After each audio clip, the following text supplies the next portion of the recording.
Bien, seguimos en Exitosa Perú. Estamos en la línea con el abogado penalista Carlos Caro Coria, a quien le damos la bienvenida. Carlos, un placer como siempre. Gracias por atendernos. ¿Qué tal, Cristian? Buenos días. Buenos días.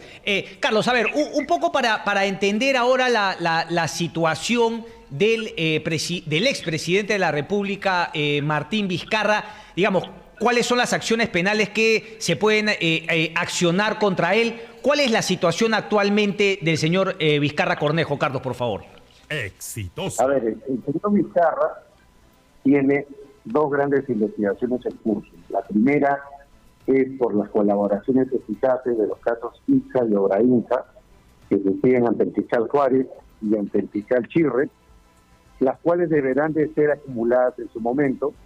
Y en esta investigación, el señor Vizcarra acude como un ciudadano más, porque el hecho se habría producido cuando él no era presidente, de modo que no tiene inmunidad, no tiene ninguna protección constitucional ahí. Esa es la primera investigación. Y la segunda es la que tiene por el caso Richard Cisneros, donde sí le corresponde la protección constitucional del antejuicio. Entonces, la Fiscalía de la Nación puede investigarlo preliminarmente y si cree que tiene un caso, tiene que pedir la acusación constitucional vía el Congreso, lo que puede tardar 1 o 2 años por lo menos. Entonces, esos son los dos procesos, pero hoy por hoy el presidente ya tiene una protección limitada solo para el caso de los Richard Cisneros. La Fiscalía puede ser muy agresiva, puede pedir un allanamiento, puede pedir congelamiento de cuentas, incautaciones, embargos, o incluso, como ha sucedido con otros expresidentes, llegar a pedir en su momento, ya en el marco de una investigación preparatoria, una detención preventiva. Son cosas que tienen que estar en el mapa o en el radar, digamos, del caso Vizcarra, porque es la forma en que procede la Fiscalía.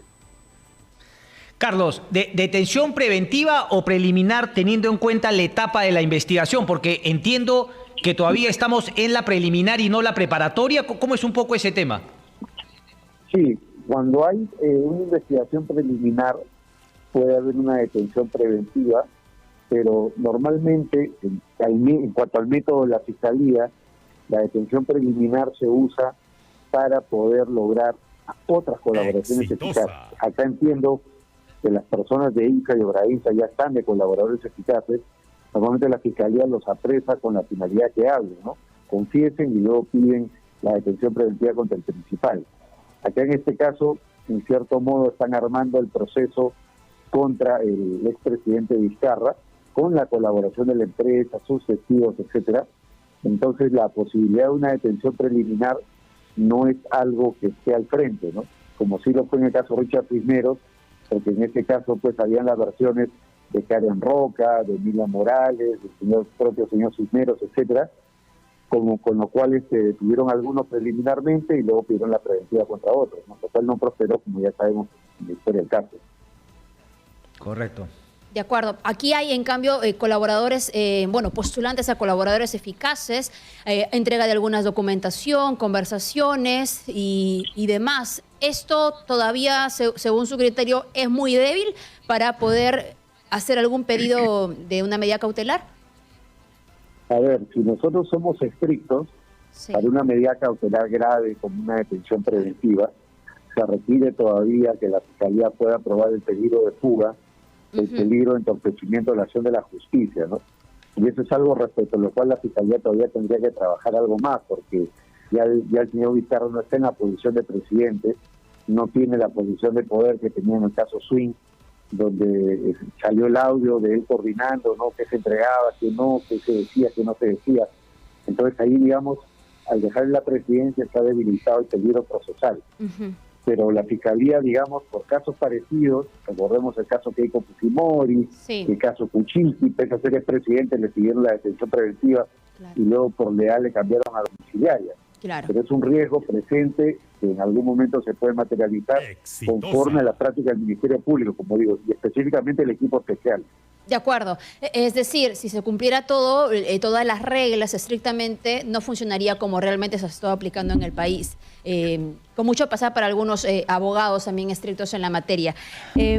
Señor Caro, a ver, el que, por ejemplo, se haya iniciado una indagación con el envío de información desde Moquegua para el doctor Elmer Chirre, ¿no?, sobre el caso de Hospital de Moquegua. Hay otra, en cambio, un poco más avanzada con el fiscal Juárez Atoche. ¿Cree que es posible que al momento de dirimir las competencias se quede uno de los casos, por ejemplo, en el equipo especial y el otro en la Fiscalía Anticorrupción? Es un poco difícil porque estamos hablando del mismo individuo, la misma persona, los mismos hechos, delitos parecidos, fundamentos similares. Entonces, conforme a la regulación, no puede existir, digamos, dos procesos por lo mismo. Lo que tiene que haber es una investigación acumulada, los dos casos se tienen que convertir en uno, de lo contrario, el expresidente se puede victimizar y alegar, creo que con justicia, que se está violando el debido proceso porque se están promoviendo dos casos parecidos o vinculados en dos ámbitos diferentes. De acuerdo. Esto es muy, digamos, apresurado quizá, pero ¿qué implicancias tendría la posibilidad de que el expresidente Martín Vizcarra sea congresista en el siguiente periodo?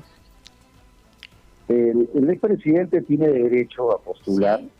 Si el calendario electoral se lo permite todavía, tiene derecho a postular, no está condenado, tiene investigaciones preliminares, entonces sería parte de su derecho constitucional. Sin embargo, ya he visto algunos comentarios por ahí en el sentido de que esto podría ser entendido como obstrucción a la justicia, pero eso a mi juicio es incorrecto porque el ejercicio de un derecho constitucional no puede ser considerado como tal, ¿no? Y en cualquier caso, correcto, así el expresidente alcanzara, digamos, un cupo congresal, tendría él que seguir sometido a estos procesos y en términos estrictos no estaría protegido por la inmunidad congresal porque estos casos se han iniciado previo a la inmunidad congresal e incluso por periodos en los cuales no tenía ninguna inmunidad, como era el caso cuando era presidente regional. Claro, Carlos, pero ahí habría que ver, como tú dices, en estricto se entendería eso, pero finalmente nunca sabemos cómo el Congreso puede proceder más allá de que, digamos, esta ley ¿no?, que le quitaba inmunidad a los congresistas respecto de hechos probablemente delictivos antes de ser congresistas, pues no le da inmunidad. O sea, siempre queda esa gran duda respecto del Congreso, ¿verdad, Carlos? Efectivamente, no es una duda que está sembrada porque al final, pese a que la Constitución es clara, ya con las reformas que se han producido, el Congreso en la práctica no lo viene viendo de esa forma, ¿no? Tenemos el caso del señor Alarcón, o tenemos el caso del señor Humberto Acuña, donde el Congreso viene teniendo un entendimiento completamente distinto. En el caso del señor Acuña, incluso ya con una condena firme, con una casación que eventualmente podría revertir el tema, pero finalmente una condena firme. En la columna que publica hoy El Comercio tuya, Carlos, ¿no? Finalmente el expresidente sin escudo, también, digamos, insistes con el tema de estos dos fiscales, ¿no? Y cómo Vizcarra también lo podría utilizar a su favor. Desde ese punto de vista, ayer me parece haber escuchado un comunicado de la fiscal que justamente llamaba a que cada uno respete sus fueros en el Ministerio Público, pero parece que es un llamado gaseoso, o sea, ella no termina de definir y la pregunta es, ¿quién va a terminar definiendo finalmente? ¿Pablo Sánchez? Entiendo que el fiscal Chirre pues también ya presentó un pedido de aclaración. ¿Cuándo se definiría este tema, Carlos? Cristian, este es un tema de la máxima urgencia, dado que es un desgaste tanto por parte de la Fiscalía como por los imputados y los colaboradores, estar duplicando las investigaciones. El proceso, como ya quedó claro, no lo resuelve la Fiscalía de la Nación, y no se genera acá una suerte de continua de competencia. En la medida que los fiscales provinciales y los superiores se pueden dar órdenes entre ellos, tiene que ser definido por un fiscal supremo, que conforme a la regla de la competencia, que me imagino que serán de temporalidad, le corresponde definir en última instancia al doctor Pablo Sánchez, conforme anunciado ya la Fiscalía. Esta es una tarea urgente. Pato Gallareta, tiene que haber una sola investigación para que el caso siga su curso regular. Tal cual, clarísimo. Bien. Sí, yo quería hacer una consulta porque hablamos de la acumulación de los casos Hospital de Moquegua y Lomas de Hilo y le quería preguntar si realmente es pertinente que se haga la acumulación de ambos, teniendo en consideración que son distintas obras y que puede tener una quizá más soporte, más avance que la otra para efectos, por ejemplo, de llegar a etapas, ¿no? Que permitan el término ya de un proceso, quizá en el caso, no sé si de Lomas de Hilo puede ser. ¿No es así lo correcto, lo que debería manejarse mejor?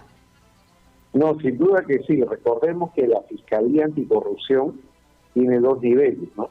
Las fiscalías provinciales, que operan en las diferentes ciudades del país, y las supranacionales, que es lo parecido a la Audiencia Nacional de España, donde ellos pueden escoger los casos más importantes para procesarlos a nivel, digamos, supraprovincial, sin ninguna limitación. Esas tienen más recursos, tienen más personal, ejercen mejor su poder. Entonces yo creo que si este caso terminara a nivel de la Fiscalía Supraprovincial de Doctor Chirre, lo que tendría que suceder es que se acumulen todos los casos ahí, ¿no? Claro, pero separados. No, digamos, sea una justicia uniforme. Pero separados, ¿verdad? Sí, claro, sí. Exactamente, pero a nivel, digamos, de una fiscalía supraprovincial, porque justamente las fiscalías supraprovinciales han sido creadas para los casos de corrupción regional. Bien, llegar a todo, por ejemplo, quedarse en una fiscalía, en el caso de la anticorrupción, tendría inmediatamente que el doctor Juárez Atoche trasladar toda la información que ha sido entregada por los postulantes a colaboradores eficaces sin ningún inconveniente mayor. Ya no hay ningún otro nivel al cual escalar para, no querer dar esta información justamente y querer continuar con las diligencias. Efectivamente, ya no habría ninguna motivación en la medida que quedaría claro que el fiscal a cargo sería el doctor Chirre, con lo cual el doctor Juárez sí mantendría el expediente de la colaboración eficaz, de la cual pueden emanar no solamente hechos vinculados al caso de esta presunta corrupción regional, sino otros temas vinculados precisamente al de la construcción que sí investiga el doctor Juárez. De acuerdo. Correcto. Carlos, a ver, una última. ¿Cómo analizas la estrategia de Martín Vizcarra? Es decir, ¿no le quedaba otra ya ponerse a derecho y volverse mucho más activo con las diligencias que la Fiscalía había planteado? O sea, una vez dejada la presidencia de la República, ¿no le quedaba de otra? ¿Este era el camino a seguir? No, sin duda, ¿no? Si nosotros vemos la práctica, la forma en que actúa la Fiscalía, que suele ser muy agresiva. Si yo fuera el abogado de Vizcarra, le diría, ahorita tenemos que entregar el pasaporte, cosa que ha hecho, ponerte a derecho, tirar las diligencias, o de lo contrario te va a caer de inmediato un allanamiento domiciliario, como le pasó a Kuczynski. Recordemos que él estaba de fin de semana en su casa de campo y se produjo un allanamiento a su domicilio en Lima y a su propia casa de campo. Entonces es probable, no tenía la posibilidad de que esto podría suceder, e incluso que en algún momento, como reitero, se pueda pedir una detención preventiva donde el factor clave asistió a la diligencia, no asistió, colaboró, no colaboró. Entonces, ahora Vizcarra, por decirlo de alguna forma en el llano, tiene que colaborar con la justicia para poder evitar cualquier impacto negativo contra su libertad o su bien. De acuerdo. ¿No? Pero el pasaporte común debería entregarse, ¿no? Si es que se quiere dar, digamos, un aporte y contribuir con la investigación, porque lo que vimos, por lo menos, en las imágenes de los documentos es que era el pasaporte diplomático. Efectivamente, sí. De acuerdo. Tendría que entregar el pasaporte. Gracias, señor Carlos Caro. Gracias.